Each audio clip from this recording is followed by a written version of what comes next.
Bonjour, 1000 armes à feu, toutes catégories confondues, viennent d'être incinérées ce jeudi 6 août 2026 au champ de tir d'Agoinvé. Effectivement, on vient de détruire 1000 armes qui ont été saisies par nos forces de défense de sécurité dans le cadre de leurs missions respectives. Qu'est-ce qui a motivé? C'est parce que lorsque vous avez des armes qui sont stockées, elles peuvent faire l'objet de détournement. Donc, en détruisant ces armes, on empêche les voies de détournement. Ensuite, on assure aussi la sécurité pour ceux qui gèrent les stocks. Mais c'est aussi un élément de confiance vis-à-vis de la population parce qu'il y en a qui ont remis volontairement. Il faut se demander mais quel est le sort des armes qui ont été remises ou retirées. Cette activité s'inscrit dans le cadre du projet d'appui au marquage, profilage, traçage des armes à feu pour éviter leur détournement. La prolifération et la circulation illicite des armes légères et de petits calibres demeurent des menaces majeures pour le développement économique, le bien-être social et la souveraineté de nos États. Ces armes qui s'accumulent sans contrôle et qui échappent à l'autorité publique alimentent les réseaux criminels, exacerbent les conflits intercommunautaires et favorisent l'émergence du terrorisme et du banditisme transfrontalier. Face à ces risques, les réponses doivent être politiques, rigoureuses et sans concession. Car chaque arme prise ici, c'est une balle de moins pour semer la peur, pour semer la terreur.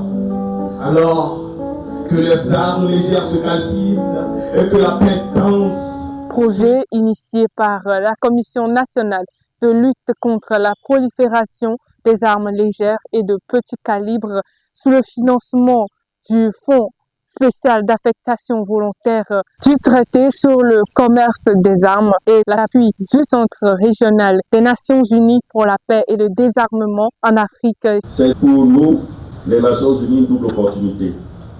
La première, c'est de nous tenir aux côtés de nos partenaires de la République togolaise dans leur action quotidienne de renforcement de la paix et de la sécurité sur le territoire national, qui contribue également à la paix et à la sécurité dans la sous-région.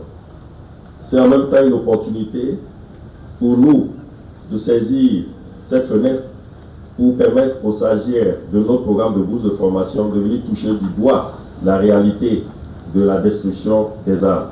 On note à cette cérémonie la présence des stagiaires du Centre régional des Nations Unies pour la paix et le désarmement en Afrique. Je voudrais commencer par remercier les forces armées togolaises ainsi que la CNLPAL pour l'accueil et le fait d'avoir permis aux participants donc, de cette formation d'assister à une cérémonie cruciale et importante.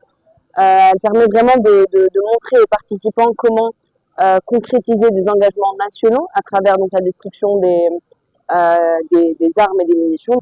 Cet événement d'aujourd'hui a deux valeurs importantes pour nous. La première est d'ordre pédagogique parce que on a beau parler de la destruction en classe, on a beau aborder les théories liées à la destruction des arbres, mais il est toujours important que les stagiaires puissent toucher du doigt la réalité de la manifestation concrète de cette destruction.